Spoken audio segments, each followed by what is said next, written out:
Hey folks, welcome back to the wild world of symbiotes. Today, we're diving into the chaotic carnival that is Carnage and its ever-changing lineup of hosts. From the OG, Carnage Cassidy, to some unexpected faces, we're spilling the symbiotic tea on everyone who's ever rocked the red and black costume. Get ready for a roller coaster of origin stories, some creepy, some downright insane. We'll break down how these unlucky souls got tangled up with Carnage and what kind of messed up power trip they went on afterward. And trust us, it's a wild ride. So, grab your symbiote survival guide and join us on this journey through the twisted history of Carnage hosts. Spoiler alert, it's not for the faint of heart. But hey, that's symbiotes for you. Let's swing into the chaos, shall we? Before we go into our explanation, we have a very small request. If you like our content, please support us by subscribing to our channel. This is a small click for you, but for us, it means a lot. Thank you. Let's begin.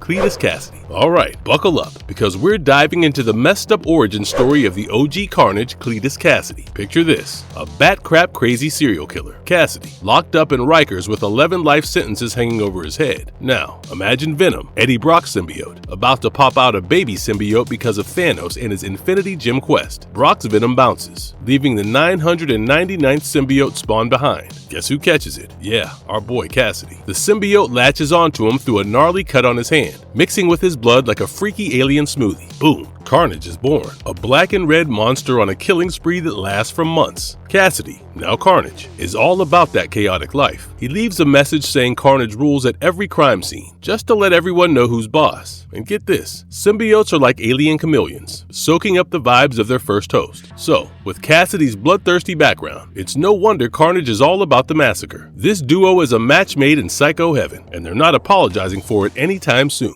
Norman Osborne. Gather round, comic nerds, because we're spilling the beans on Norman Green Goblin Osborne's wild joyride with Carnage Symbiote. So, Norman loses his goblin juice, right? So he's desperate for some villain mojo. What does he do? Snatches the Carnage Symbiote for a little symbiotic pick-me-up. Boom, meet the Red Goblin, a monstrous fusion of Osborne and the Carnage Symbiote. He's like a Christmas present for bad guys, insane and deadly efficient. Osborne gets his crazy back, and he's playing puppet master with the symbiote like it owes him money. What's nuts is the Red Goblin's power play. Thanks to the symbiote flowing in his veins, he can heal from any mortal wound. And check this out, his pumpkin bombs are now symbiote-infused mini-monsters with a grudge. They track targets and bite. Talk about an upgrade. But wait, there's more. Every scratch from the Red Goblin leaves bits of the symbiote in his enemy's blood. Osborne, being the control freak he is, can send those bits straight to their hearts, dropping them like flies. And get this, he's like the superhero of symbiotes, able to split it into different parts and control each piece. Plus, he's rocking immunity to sound and heat, making him a symbiotic juggernaut. So, there you have it, folks. The Green Goblin meets Carnage in a dark alley, and the Red Goblin is born. Spider-Man's worst nightmare just got a whole lot nastier.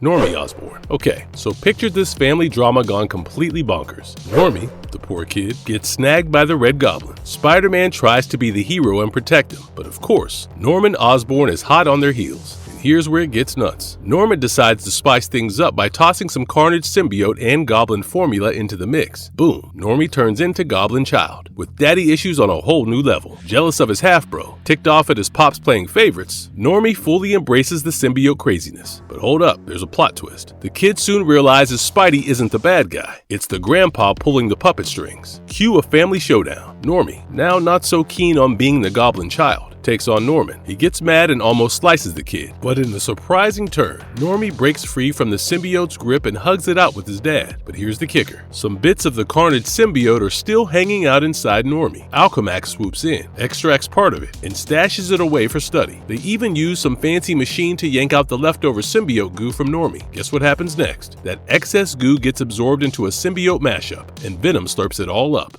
Silver Surfer. Imagine this crazy showdown. Spider-Man's tangling with Carnage, and here comes the Silver Surfer swooping in to be the hero. But guess what? The Carnage symbiote loses its marbles at the mere sight of the shiny surfer dude. It panics so hard that it ditches Carnage Cassidy and dives into the sewer. Now, the Surfer, being the cosmic superhero he is, goes after the symbiote. But bam, next thing you know, the Silver Surfer pops out of the sewer, covered head to toe in Carnage goo. Say hello to Carnage Cosmic. This is where it gets nuts. Carnage alone is is a powerhouse. Super strength, speed, regen powers, the whole package. Now mix that with the Silver Surfer's power cosmic. We're talking space travel, atomic level shenanigans, and shooting cosmic energy bolts. It's like the ultimate symbiote power-up. But hold up, Surfer can't handle the symbiote's dark side. He's seeing his homeworld destroyed by Carnage-infested chaos, and it's driving him nuts. The Surfer, now a ticking cosmic time bomb, is ready to blow up the universe. Being a quick thinker, Spidey helps the Surfer return the symbiote to Cletus. Carnage jumps back to Cassidy, ready to wreak havoc, but Surfer's not having it. He wraps Cletus in cosmic energy, trying to keep him on lockdown forever. It's a whole cosmic Marvel roller coaster with the Surfer, Spidey, and Carnage in the mix. No wonder every Carnage descendant has a fear of the Silver Surfer on their cosmic checklist.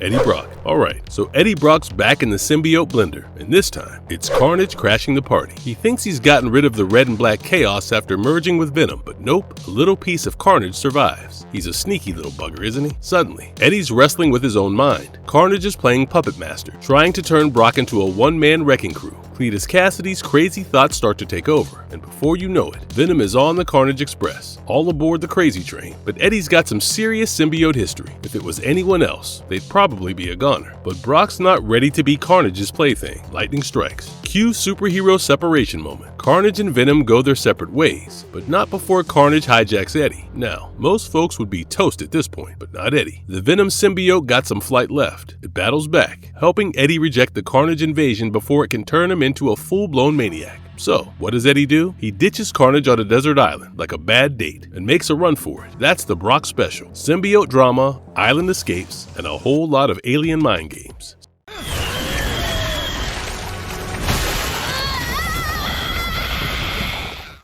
Mary Jane Watson. Buckle up for some Spidey drama. So, MJ, our very own Sweet Mary Jane, gets hit with the Carnage bug, and suddenly, she's the Carnage Queen. Forget chaos, though. She's all about order, turning Midtown High into a symbiote hive. Oh, and she rocks 4 legs now, thanks to the Carnage makeover. Now here's the kicker. MJ, the Queen Bee of Symbiotes, eventually manages to boot the Carnage out of herself. Boom, she wrecks the symbiote. And you think it's all good, right? Wrong. She secretly keeps those symbiote powers on the down low. MJ seems normal, but surprise, surprise, her eye spills the beans. The Carnage symbiote is still hanging out inside her, making her the perfect symbiote host. And that's a wrap on another wild Spidey storyline. Carl Malice. Get a load of this wild Marvel ride. Dr. Carl Malice joins the Frightful Four, and guess what? He gets the full-blown Carnage treatment, forced symbiote bonding and all. They even slap a mind control device on him, thinking they can keep Carnage in check. Classic evil genius move, right? But here's the twist. The mind control thing tanks, and Carnage goes rogue. It breaks free, blasting off Malice like a rocket. And just when you think it's over, Carnage pulls a 180 and chomps down on Malice. Yeah, he eats the guy. But hold up, this is Marvel, where nothing's as it seems. Malice doesn't become a symbiote chow. Instead, he sets up shop in Carnage's stomach, gestates like a weird Marvel baby, and pops out as this crazy human symbiote hybrid. Talk about a plot twist. And what does Malice do next? He's not throwing in the towel. He continues his mad scientist experiments on unsuspecting humans. Carnage, having its fill of the Malice experience, eventually decides to head back to its main host, Cletus Cassidy, wrapping up the Superior Carnage saga. Wizard. Let's dive into the drama with Bentley Whitman, aka the Wizard. So, this dude, super intelligent and all, decides a regular life is too dull for him. Classic child prodigy syndrome, right? His big plan? Show off by taking down Reed Richards and the Fantastic Four. Now here's where it gets messy. Wizard thinks he can boss around Cletus Cassidy, who was brain dead at the time, and control the Carnage symbiote. Surprise, surprise. It backfires big time. The symbiote ditches his host for the next big thing, merging with the Wizard instead. Now we've got a new Carnage in town, taking on Superior Spider-Man. But Spidey's got a few nifty tricks up his sleeve. He pulls a risky move, dragging Cletus Cassidy's knocked out body into the mix. The symbiote can't resist its old buddy, so it ditches the Wizard for Cletus. Classic symbiote favoritism. Thinking he's got it all figured out, Wizard struggles to control Carnage's wild side. But surprise again, the alien decides Wizard's outlived his usefulness. And when it goes back to Cletus, it makes the separation as painful as possible. Ouch. Carnage, being Carnage, tries to munch on Wizard to separate it from Cletus. But the plot twist is that they both end up cured of their health issues after their symbiote encounters. So now, Wizard and Cassidy get to enjoy their newfound good health behind iron bars. And that's the Marvel roller coaster for you. Brains, brawn, and a whole lot of symbiote shenanigans. Dr. Tanis Nieves. Check this out. Tanis Nieves, a shrink treating a former symbiote host, gets this wild offer. Replace her lost limb with a prosthetic made from the remnants of the Carnage Symbiote. Sounds cool, right? Well, not for long. It soon turns out the original Carnage host, Cletus Cassidy, is still kicking. The symbiote in Tanis' fancy new arm goes berserk, trying to reunite with its OG partner in crime. Talk about a plot twist. So, here's how it goes. She thinks she's recovering in some facility, but no, the alien goo in her arm has other plans. It breaks free, bonds with her, and bam, we got a new Carnage, aka Scorn. Now, Tanis is in way over her head. She's got this symbiote inside her with a mind of its own, and trust us, it's not playing nice. The Carnage tech in her prosthetic lets Scorn go full-on tech geek, bonding with gadgets like she's a villainous alien Terminator. But the party only lasts for a while. Scorn, this new powerhouse of a symbiote, meets an untimely end shortly after hitting the scene. Arthur Crane. Alright, so here's the lowdown on Arthur Crane. This sneaky alien Carnage had its sights set on Senator Peter Crane. But guess what? Instead of bonding with the old man, he ends up hitching a ride with his son Arthur. You'd think this was a classic symbiote mix-up, right? Initially, Carnage planned to use Arthur as a pawn to get to his dad, Senator Crane. But things take a wild turn. Carnage and Arthur start vibing, and the alien sees him as the perfect successor to good old Cletus Cassidy, since he was a hidden serial killer too. Talk about a symbiotic bromance. Fast forward to the big reveal. Arthur unveils himself as Carnage's host, and it's chaos time. Carnage tears Senator Crane to shreds in front of a crowd, unleashing his followers on the poor folks. Iron Man steps in, trying to be the hero, but Carnage isn't having it. Iron Man separates Arthur from the symbiote, thinking it's game over, but nah, Arthur's got a trick up his sleeve. Carnage assimilates some extrembiote armor, turning into this symbiote dragon thing and piecing out. Surprisingly enough, Arthur's plan works like a charm. He snags his dad's senator seat with his rep intact, but here's the kicker. The dude's hooked on the power Carnage gave him. It's a classic case of power addiction in a universe filled with heroes and villains.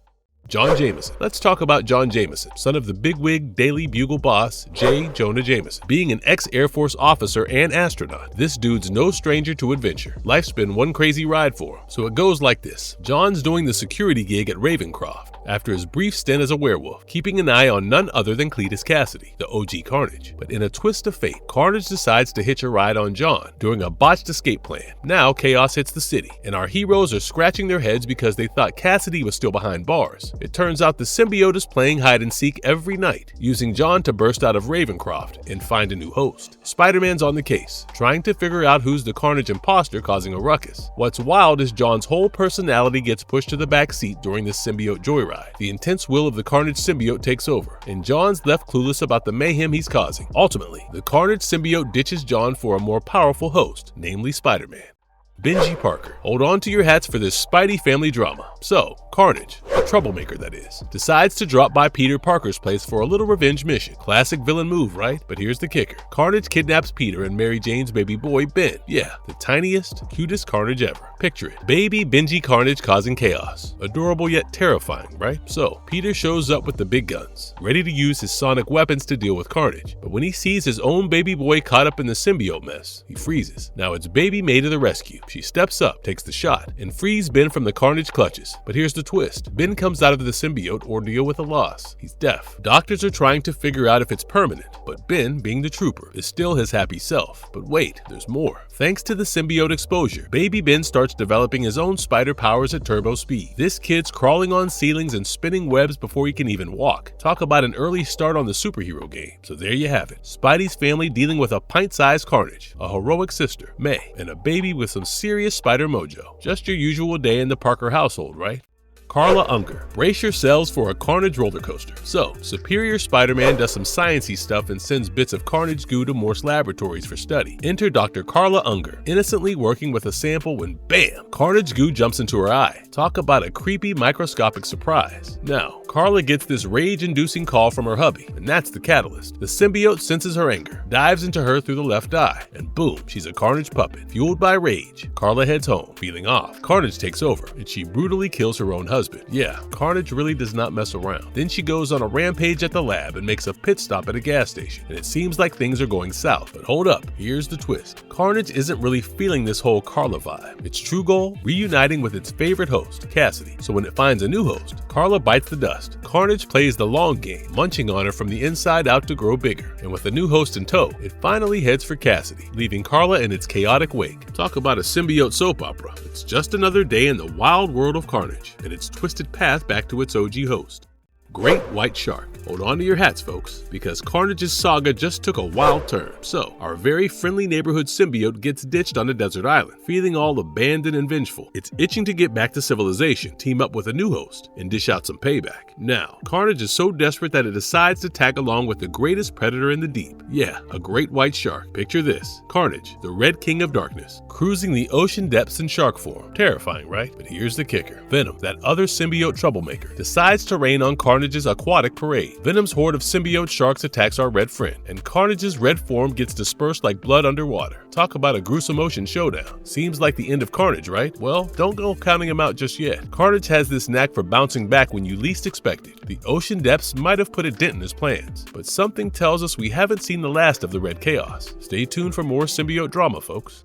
Gwyn Stacy. Buckle up for some wild Ultimate Spider-Man chaos. So, in this version of the story, Carnage is like a lab experiment gone nuts, mixed with Spidey's DNA. There is no family reunion with Venom here, just a way more volatile Spidey experiment. Now, hold on to your hats, because Carnage goes full-on psycho and takes out Gwyn Stacy. But surprise, surprise, Gwyn pops up later, alive and well. It turns out that Carnage survived a fiery fall into a smokestack and pulled a freaky move, creating a duplicate or clone of Gwyn. Yeah, the Carnage monster was playing mad scientist. Here's where it gets bizarre. This Gwyn clone is walking around, thinking she's the real deal. Peter's scratching his head, trying to figure out this supposedly dead Gwyn, who suddenly shows up at home. But get this, the clone stays intact until stress hits, and bam, it goes back to the red and black Carnage form. Cue a showdown with the Fantastic Four. Don't mess around. They blast Carnage, and when the smoke clears, Gwyn is naked and passed out. Talk about a bizarre superhero arrest. S.H.I.E.L.D. then takes Gwyn to the Triskelion. It's just another day in the Ultimate Spider-Man world, where clones, symbiotes, and chaos reign supreme. It's like a soap opera, but with more web-slinging and less drama. Moose Mansfield. Alright folks, buckle up for some Carnage drama with a twist. So, Carnage breaks loose from S.H.I.E.L.D., and guess who it gloms onto? None other than Maurice Moose Mansfield. Moose, being this hopeful dude, now thinks he can harness Carnage's power to cure his dad's cancer. To be fair, Carnage did pull off some crazy healing stunts before, so why not, right? But hold on, here comes Peter Parker, rocking some armor with sonic blast that could take Carnage down. Spider-Girl swings into action, and before Moose can play superhero Doc and save his dad, she annihilates Carnage. And here's where the drama kicks in. Moose is furious. He thought he had the golden ticket to save his pops, and Spider-Girl just crushed his dreams. Their friendship takes a nosedive. When Moose heads back to Midtown High, he's on a one-man mission to spread his newfound Spider-Girl hatred like wildfire. Who said being a superhero was all sunshine and rainbows, right? Otto Octavius. Okay gamers, get ready for a trip down memory lane with the 2000 Spider-Man video game. So, Doc Ock and Carnage team up, cooking up a plan to clone the symbiote and turn all of New York into a symbiote party. And to top it off, they're shrouding their scheme in a lovely blanket of poison fog. Classic villain move, right? Now, Spidey, being the web-slinging hero he is, thinks he's got Carnage beat. But surprise, surprise, Carnage joins forces with Octavius to create Monster Ock. And let us tell you, this bad boy is so terrifying that you'll be doing more running than fighting. It's like a horror movie in the middle of a game. But here's the twist. Monster Ock goes all psycho on Spidey and wrecks the base. Spider-Man pulls a Houdini and barely escapes, getting a rescue assist from none other than Captain America. Spidey's good rep is back in business with Doc Ock and the villains behind bars. Gaming nostalgia, symbiote chaos, and a heroic escape. That's the 2000 Spider-Man video game in a nutshell. Good times, right? Ben Reilly. It's time to dive into the 90s Spidey drama with our boy Ben Reilly, aka the Scarlet Spider. So, Peter Parker decides to take a breather, and Ben steps in, thinking he might be the real Spidey deal. Classic clone confusion, you know? Now, here's where it gets wild. Carnage-themed chaos hits Manhattan, and Ben, being the good guy he is, jumps into the mix. Little did he know, he was signing up for a symbiote roller coaster. Carnage takes over Jon Jameson and goes hunting for a new buddy. Guess who's on the menu? Our friendly neighborhood Scarlet Spider, Ben Reilly. Boom. They merge into Spider Carnage. But here's the twist. Ben's not used to this mind-meld symbiote bonding thing. The Carnage vibes hit him like a freight train, and suddenly, he's on a murder spree. Our brand new superhero is way out of his comfort zone. Ben battles against the symbiote's dark side, fighting tooth and nail to resist the murder urges. Eventually, he drags the Carnage party to Ravencroft, the madhouse of Marvel, where the symbiote first hooked up with Cletus Cassidy. Ben does the unexpected in a last-ditch effort, not to go full-on Carnage. He reunites the symbiote with its OG host, Cassidy, to save his own skin. Talk about a symbiotic twist.